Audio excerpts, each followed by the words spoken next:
कल 2 दिवसीय दौरे पर यूपी आएंगे सीएम धामी। परिसंपत्तियों के बंटवारे को लेकर सीएम योगी से करेंगे मुलाकात। लखनऊ में सीएम धामी और सीएम योगी करेंगे वार्ता।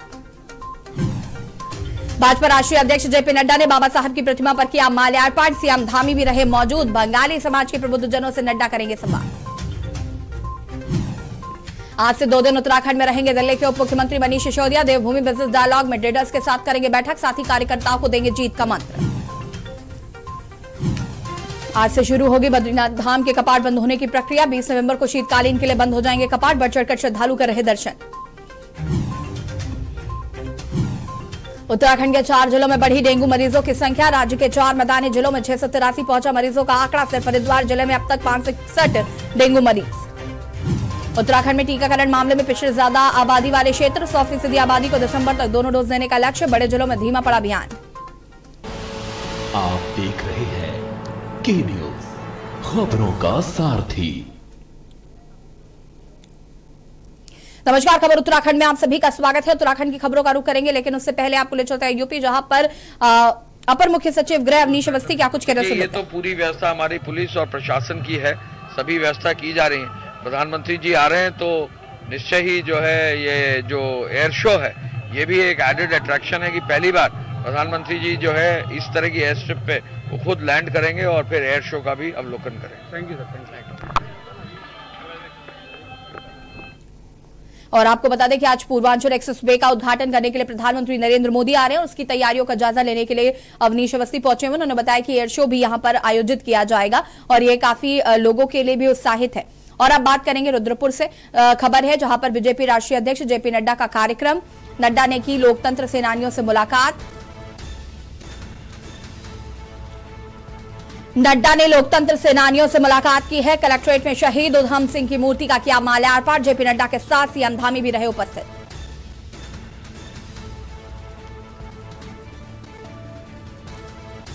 जेपी नड्डा के साथ सीएम धामी भी रहे उपस्थित। बाबा साहब की प्रतिमा पर किया माल्यार्पण।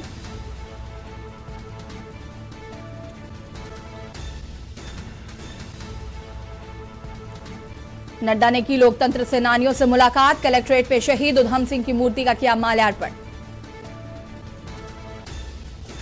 जेपी नड्डा के साथ सीएम धामी भी रहे उपस्थित। रुद्रपुर से खबर। बीजेपी राष्ट्रीय अध्यक्ष जेपी नड्डा का कार्यक्रम आपको बता रहे हैं। नड्डा ने की लोकतंत्र सेनानियों से मुलाकात। कलेक्ट्रेट में शहीद उधम सिंह की मूर्ति का किया माल्यार्पण। पहाड़ों की रानी मसूरी में इगास पर्व धूमधाम के साथ मनाया गया। मसूरी महापरिवार के द्वारा शगुन पैलेस में इगास के पर्व पर कार्यक्रम आयोजित किया गया। मसूरी इगास पर्व में ग्रामीणों ने उत्साह के साथ ग्रामीण पारंपरिक वेशभूषा में जमकर नृत्य किया। लोगों ने सांसद अनिल बनूनी के द्वारा इगास पर्व मनाने की मुहिम छेड़ने के साथ ही मुख्यमंत्री पुष्कर सिंह धामी के द्वारा इगास के पर्व पर अवकाश घोषित करने का आभार व्यक्त किया है। उन्होंने कहा कि प्रदेश सरकार प्रदेश की लोक संस्कृति के संरक्षण संवर्धन के लगातार काम कर रही है। वहीं इस मौके पर भैलो और पारंपरिक नृत्य में लोग झूमे। वहीं मसूरी भाजपा महिला मोर्चा के अध्यक्ष पुष्पा पड़ियार के नेतृत्व में मसूरी शहीद स्तर पर कार्यक्रम आयोजित किया गया। राज्यसभा के सांसद अनिल बनूनी जी की है, उन्हीं के प्रयासों से आज इगास पूरे प्रदेश के अंदर मनाया जा रहा है। आज हमारे प्रवासी भाई बहन जो बाहर अपने बम्बई, दिल्ली, अन्य प्रदेशों में रहते हैं, वो भी इगास मनाने के लिए अपने गांव आ रहे हैं। और आज हमारे मुख्यमंत्री जी ने अपनी संस्कृति के संवर्धन के लिए इगास को सार्वजनिक अवकाश घोषित किया। मैं इसके लिए उनका आभार व्यक्त करता हूं। खानपुर क्षेत्र के जरासी जबरदस्तपुर में गांव में 5 दिन से लापता युवक का शव मिला है, जो कि घर के पास ही भूसे के कमरे में फंदे से लटका मिला। शव काला पड़ गया। पुलिस ने शव को कब्जे में लेकर पोस्टमार्टम के लिए भेजा। मामले की छानबीन शुरू कर दी है। ग्राम जरासी जबरदस्तपुर निवासी शाहरुख पुत्र इरफान 10 नवंबर को लापता हो गया था। परिजनों ने उसे काफी तलाश किया, लेकिन कोई सुराग नहीं मिला, जिस पर परिजनों ने इसकी सूचना पुलिस को भी दी थी। पुलिस ने भी युवक की तलाश की, लेकिन कोई सुराग नहीं मिल पाया। सोमवार की सुबह युवक के परिजन भूसे के कमरे में गए तो उसका शव फंदे से लटका मिला। मामला प्रेम प्रसंग का सामने आ रहा है। पुलिस ने शव को पोस्टमार्टम के लिए भेज दिया है और मामले की छानबीन शुरू कर दी है।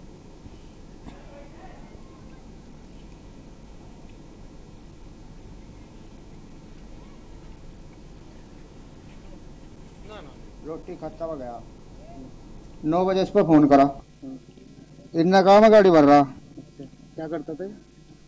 ट्रैक्टर पे जावा था। अच्छा ठीक है। फिर मैं फैक्ट्री वाले के दौरे कहा, कहने लगा भाई वो आज यहाँ आया नहीं। फिर जो इसे ले गया था बुला के दिन में, वो उसके दौरे कहा, उन्होंने कहा भाई मेरा भी फोन नहीं ठहरा हुआ। खबर देहरादून से है, जहां पर उत्तराखंड सरकार ने एक बार लंबित महत्वपूर्ण परियोजनाओं के बजट देने की पैरवी केंद्रीय वित्त मंत्री निर्मला सीतारमण से की है। कैबिनेट मंत्री सुबोध उनियाल ने राज्य की विशेष परिस्थिति, वन और आपदा के प्रति संवेदनशीलता को देखते हुए ग्रीन बोनस और विशेष पैकेज की मांग की है।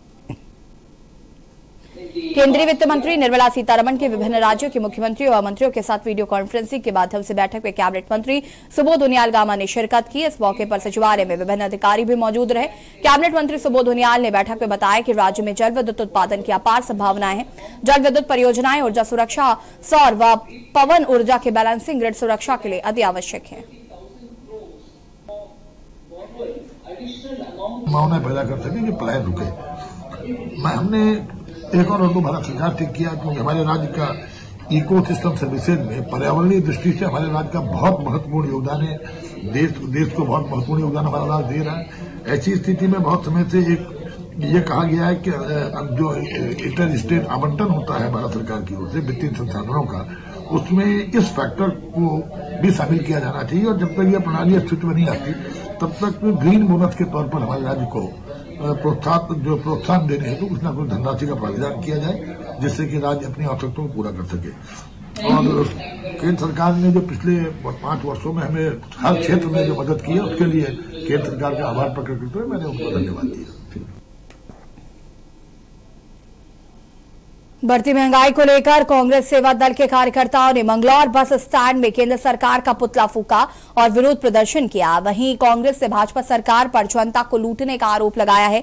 घरेलू गैस के दाम बढ़ने से रसोई का भार बढ़ गया है, गरीब और गरीब होता जा रहा है, लेकिन भाजपा सरकार केवल जनता को लूटने में लगी हुई है। कांग्रेस मंगलौर विधायक काजी निजामुद्दीन ने कहा कि पेट्रोल में 30 रुपए की बढ़ोतरी किए जाने के बाद केवल 10 रुपए कम करके जनता का शोषण किया जा रहा है। घरेलू गैस के दामों में तेजी के साथ वृद्धि की गई। रुपए बढ़ाओ 5 रुपए घटा दो, ये कहाँ का कम करना हुआ। डीजल और पेट्रोल पर जितने भाव पिछले दिनों बढ़ाए हैं, क्या उसके अनुपात में कम किए हैं? डीजल हो, पेट्रोल हो, गैस हो, खाद्य पदार्थ हो, उन पर सब पर बेतुके भाव बढ़ रहे हैं। तो सरकार महंगाई की तरफ, आम समस्या की तरफ कोई दिमाग नहीं, कोई ध्यान नहीं। तो सर ये तो बिल्कुल जन विरोधी सरकार है और चुनाव आ रहे हैं। पौड़ी गढ़वाल के विधानसभा के यमकेश्वर विधानसभा अखिल भारतीय कांग्रेस कमेटी के विधानसभा पर्यवेक्षक एवं पूर्व मेयर रमा खालखो द्वारा यमकेश्वर विधानसभा के विकास खंड के द्वारीखाल में पहुंचने पर प्रमुख महेंद्र सिंह राणा द्वारा उनको पुष्पगुच्छ भेंट कर स्वागत किया गया।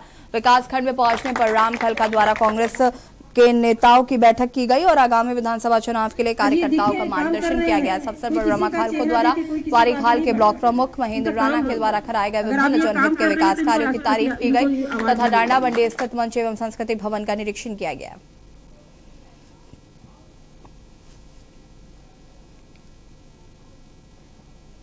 खबर काशीपुर से है, जहां पर अस्पताल में कर्मचारी की संदिग्ध मौत के बाद शव को लेकर अस्पताल में परिजनों ने जमकर हंगामा काटा। परिजनों ने अस्पताल प्रबंधन पर लापरवाही का आरोप लगाते हुए कहा कि अस्पताल में साजिशन हत्या की गई और प्रबंधन अपनी लापरवाही से मुंह फेर रहा है। वहीं परिजनों और प्रबंधन के बीच वार्ता के दौरान गुस्साए परिजनों ने अस्पताल में तोड़फोड़ भी की, जिसके बाद मौके पर पहुंची पुलिस से किसी तरह से मामले को शांत करते हुए अस्पताल प्रबंधन और परिजनों के बीच वार्ता कराई और मृतक के परिजनों को मुआवजा देने की बात पर सहमति के बाद परिजन शव लेकर चले गए।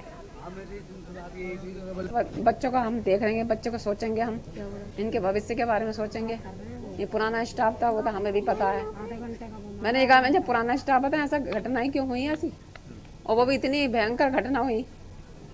और क्या कहते हैं, मेरे को जब बताया, जब क्या कहते हैं, जब उनकी हालत बिल्कुल ही सीरियस, बहुत ही ज्यादा वो हो गई, आके देखा तो वो खत्म ही निकले। तो बताओ मैं क्या करूँ। उन्होंने अभी आधे घंटे का टाइम दिया उन्होंने। किसने आपसे टाइम मांगा? आधे घंटे का? आधे घंटे का टाइम दिया। वो जब अंदर जो सर बैठे हुए हैं उन्होंने पसंद ये दिया है, इन बच्चों के भविष्य में हम कुछ सोचेंगे, जो भी देना है करना है, बच्चों के बारे में हम सोचेंगे जो सोचना है हमें। उसके अलावा न्याय की अगर बात करें, कानून व्यवस्थाओं की अगर बात करें, तो उसके लिए आप लोग क्या आपको आश्वासन मिला है? इसके लिए इन लोगों ने यही कहा है, इनके दिखाएंगे जो है हिसाब है इस चीज़ का, उसमें इन बच्चों को दिलवाएंगे और जो कानून कार्रवाई करेंगे हम। मतलब दोषी को सजा हाँ, दोषी को सजा मिलनी चाहिए और मिलनी भी चाहिए सर। जो हुआ है आज तो हमारा भाई है, कल और ये होना चाहिए जरूर। खबर रुद्रप्रयाग से है, जहां पर वीर शिरोमणि माधो सिंह भंडारी की स्मृति में रुद्रप्रयाग जिले के राजकीय महाविद्यालय जखोली में हाफ मैराथन दौड़ व सांस्कृतिक कार्यक्रम का आयोजन किया गया। कार्यक्रम में स्थानीय विधायक भरत सिंह ने बतौर मुख्य अतिथि शिरकत करते हुए माधो सिंह भंडारी को याद किया। उनके जीवन पर प्रकाश डालते हुए कहा कि माधो सिंह भंडारी का बलिदान अतुलनीय है, जिसे कभी भुलाया नहीं जा सकता। इस दौरान मुख्य अतिथि ने मैराथन दौड़ में प्रथम, द्वितीय व तृतीय स्थान प्राप्त करने वाले प्रतिभागियों को ट्रॉफी व पुरस्कार देकर सम्मानित किया।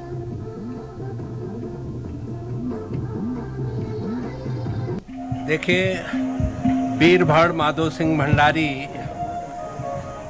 जिनका जन्म ललूड़ी गांव में हुआ था, उनके स्मृति में जो यहाँ पर एक स्मृति द्वार का निर्माण हुआ है, आज उसका लोकार्पण कार्यक्रम था। और इस अवसर पर एक हाफ मैराथन का भी यहाँ पर आयोजन किया गया था, जिसमें बहुत बड़ी संख्या में हमारे नौजवान बच्चों ने, हमारी बालिकाओं ने प्रतिभाग किया और बहुत ही सफल कार्यक्रम का आज यहाँ पर आयोजन हुआ है। वीर माधो सिंह भंडारी उत्तराखंड की वो शख्सियत थे जिनका त्याग और बलिदान पूरी दुनिया में, अगर हम पूरे दुनिया की भी बात करें तो एक अतुलनीय उनका बलिदान रहा है। और ऐसे महापुरुष को याद करना मेरे ख्याल से हर जिंदा कौम का फर्ज भी बनता है। जहां लोग अपनी जिंदगी बचाने जाते हैं और अपने मर्ज का इलाज कराते हैं, आखिर वहां ऐसा क्या होता है जो मौत का खेल खेला गया? ये तमाम पूरी जानकारी हम आपको दिखाएंगे, लेकिन उससे पहले हम आपको ले चलते हैं देहरादून, जहां पर डिप्टी सीएम मनीष सिसोदिया और आप नेता उत्तराखंड के मुख्यमंत्री चेहरा कर्नल कोठियाल क्या कुछ कह रहे हैं। 50,000 रुपए। इसके बाद उत्तराखंड में स्थिति बदहाल होती जा रही है। दिल्ली में इस बजट को पिछले 5 साल में सरकार ने एक इफेक्टिव गवर्नेंस के जरिए डबल कर दिया है। दिल्ली में स्वास्थ्य की सुविधाएं, शिक्षा की सुविधाएं, बिजली, पानी और महिलाओं को जो फ्री में ट्रांसपोर्टेशन में फ्री सुविधाएं मिलती हैं, वो सब इस बजट में इनकॉर्पोरेट करके होती है। और उसके बाद भी दिल्ली का जो बजट है वो बेनिफिट में जा रहा है। उत्तराखंड आज हम सब देखते हैं कि कहीं ना कहीं अगर इफेक्टिव गवर्नेंस हमारे यहाँ पे आएगी तो शायद हमारा भी जो बजट के अलावा जो हम ऋण पे चल रहे हैं, जो लोन हम लोगों से उठा रखे हैं करीब 69,000 करोड़, वो सबका सब ना पूरा हो सकता है। हमारे यहाँ पे बिजनेस, जिसे मैं बोलूँगा टूरिज्म और रिलीजियस टूरिज्म, इसके ऊपर जनता, समाज, वो सब 80% डिपेंड करती है। आज हम इसी बिजनेस मॉडल को, हम इसी फाइनेंशियल मॉडल को आपस में डिस्कस करने के लिए मनीष जी को रिक्वेस्ट करके यहाँ लेकर के आए हैं। मनीष जी हम सबको संबोधित करेंगे और उसके बाद में यदि आपके कोई सवाल होते हैं तो उनका जवाब देने की कोशिश करेंगे। सर, आपका यहाँ आने के लिए बहुत बहुत धन्यवाद। हम सब पक्का यहाँ पे आपके संबोधन के बाद में उत्साहित होकर के जाएंगे कि आम आदमी पार्टी जब उत्तराखंड में आएगी तो किस तरीके से जो हम कहते हैं उत्तराखंड नव निर्माण, वो बहुत अच्छे तरीके से ग्राउंड पर दिखना शुरू होगा। सर, आपको हम रिक्वेस्ट करेंगे आप सबको संबोधन करें। हो गया।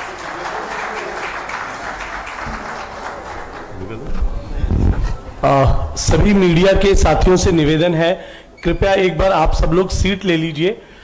उसके बाद मनीष जी कार्यक्रम खत्म होने के बाद आप सब लोगों से बाइट भी करेंगे।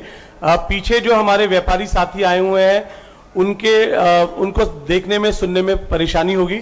सभी मीडिया बंधुओं से निवेदन है कि आप लोग प्लीज अपना कैमरा यहीं छोड़ दीजिए, आप अपनी अपनी सीट ले लीजिए प्लीज। आप लोगों से रिक्वेस्ट है ये। फिर मनीष सर अपना एड्रेस करेंगे।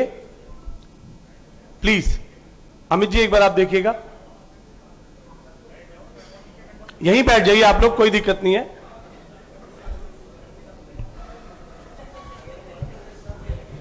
मुझे लगता है थोड़ा जो हमारे ऑर्गेनाइजिंग टीम में उनसे भी मैं रिक्वेस्ट करूंगा कि वो थोड़ी सी चेयर्स और आगे दे दें मीडिया के साथियों के लिए। दोनों का काम इंपॉर्टेंट है।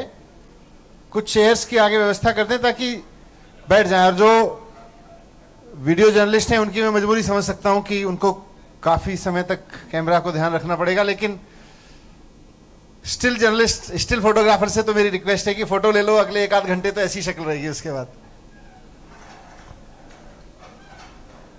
तो अमित जी थोड़ा कुछ चेयर्स और साथियों के लिए करा दें ताकि लोग बैठ जाएं, तो थोड़ा, क्योंकि पीछे व्यापारी साथियों से मैसेज आया कि जी बुलाया तो था व्यापारिक संवाद के लिए, लेकिन ये वॉल दिख रही है कुछ और, कैमरा वॉल दिख रही है।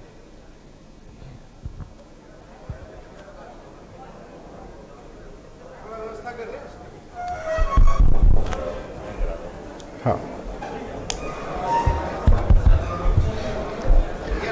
और कार्यकर्ताओं से भी रिक्वेस्ट है, थापा जी आप बिठाने का ना सबको रिक्वेस्ट करें और बिठवाएं, ताकि अच्छे तरीके से, जो मनीष सर को सब मिलने सुनने आ रखे हैं, थोड़ा अच्छा भी लगेगा। और मीडिया के जरिए आज हमारी वॉइस जानी भी चाहिए। जैसे मनीष सर अभी कह रहे थे थोड़ी देर पहले कि 1 घंटे में मेरी शक्ल बदली नहीं होगी, मेरे को लगता है क्योंकि उत्तराखंड में आ रखे हैं तो 1 घंटे में ये और यंग दिखेंगे। बाकी बीच में जो कार्यकर्ता साथी विचित्र बिठाते हैं मेरे ख्याल से सबको। अमित आपके पीछे जितने लोग खड़े हैं उनको भी कहीं बैठ जाए, क्योंकि और मेरे ख्याल से जो लोग खड़े हैं वो सोच लें कि उन्हीं के बारे में बोल रहे हैं, उनको लगता है किसी और के बारे में बोला जा रहा है। हाँ हाँ जी धन्यवाद। मैं मनीष सर को रिक्वेस्ट करूंगा कि आज हम सबको अपना संबोधन से अच्छी जानकारी से हमको भी जानकारी दें।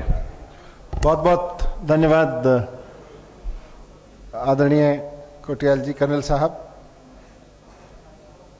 मेरे साथ आईजी साहब भी हैं, रजिया जी भी हैं, राजीव जी भी हैं साथ में। दिल्ली के शिक्षा मंत्री, वित्त मंत्री के रूप में, उप मुख्यमंत्री के रूप में आप तक कुछ काम तो पहुंचा है, लेकिन कुछ खास बात मैं आपके बीच में रखने के लिए यहां आया हूं। विशेषकर जैसा कर्नल साहब ने आग्रह किया कि आज की ये चर्चा उत्तराखंड की राजधानी में इसलिए रखी गई है उत्तराखंड के व्यापारियों के साथ कि हम आने वाले चुनाव से पहले इस बात पर थोड़ी संभावनाएं तलाश कर सकें कि आम आदमी पार्टी की राजनीति में, केजरीवाल जी की राजनीति में, और कल आम आदमी पार्टी की सरकार बने तो व्यापार और व्यापारियों की स्थिति क्या होने वाली है और इसमें उत्तराखंड की तरक्की का रास्ता कैसे खुल सकता है। इस पर संवाद करें उससे पहले मैं कुछ बात आपके बीच दिल्ली के शिक्षा मंत्री और दिल्ली के, विशेषकर दिल्ली के वित्त मंत्री के रूप में अपने कुछ अनुभवों का जिक्र मैं यहां करूं, दिल्ली की आर्थिक स्थिति के बारे में कुछ तस्वीर रखूं। थोड़ा सा पहले मैं वो करूं। दिल्ली में अरविंद केजरीवाल जी ने सरकार बनाने के बाद 2 सिद्धांत रखे। पहला तो यह कि जो व्यापारी होता है, जो व्यक्ति व्यापार कर रहा है, वो किसी भी तरह का व्यापार कर रहा है, मैन्युफैक्चरिंग कर रहा है, अब उसमें सब है, ट्रेडर है, इंडस्ट्रियलिस्ट है, मैन्युफैक्चरर है, सब है।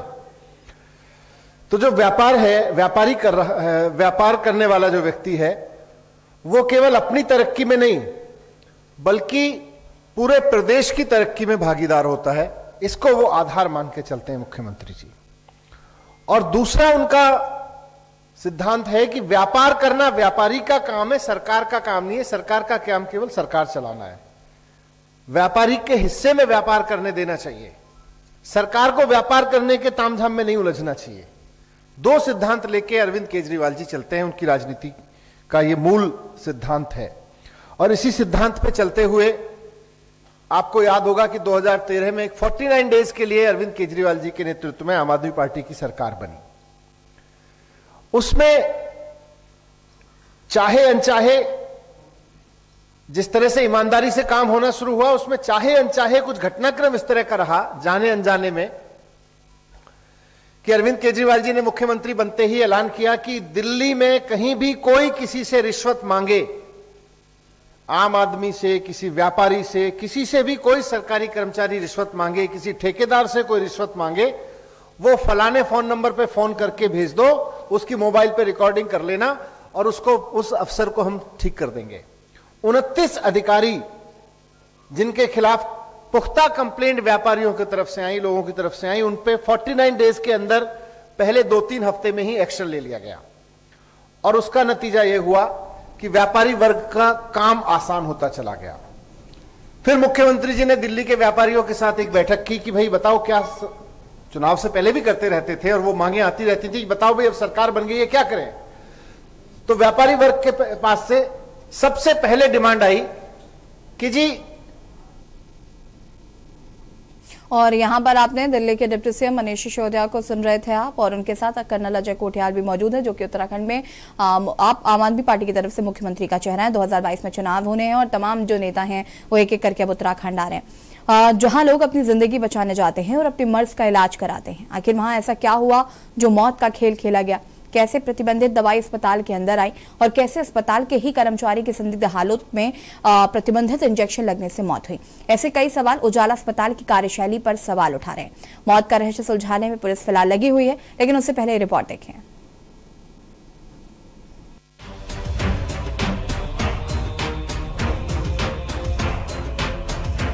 काशीपुर में उजाला अस्पताल में कर्मचारी की संदिग्ध मौत ने सभी को हिलाकर रख दिया है। आखिर कैसे हुई उजाला अस्पताल के इमरजेंसी में कर्मचारी की मौत और कैसे आई प्रतिबंधित दवा अस्पताल के अंदर? क्या किसी और ने रंजिशन लगाया मौत का इंजेक्शन या हत्या की रची गई थी पूरी साजिश? ऐसे कई सवाल उजाला अस्पताल में हुई कर्मचारी की मौत के बाद उठ रहे हैं, जिसको लेकर पुलिस भी पूरी तरह से खोजबीन में लगी है। पोस्टमार्टम में भी प्रतिबंधित दवा का इंजेक्शन लगने से मौत बताई जा रही है। अब सवाल ये भी है कि क्या वो इंजेक्शन किसी और ने लगाया या खुद से लगाया गया?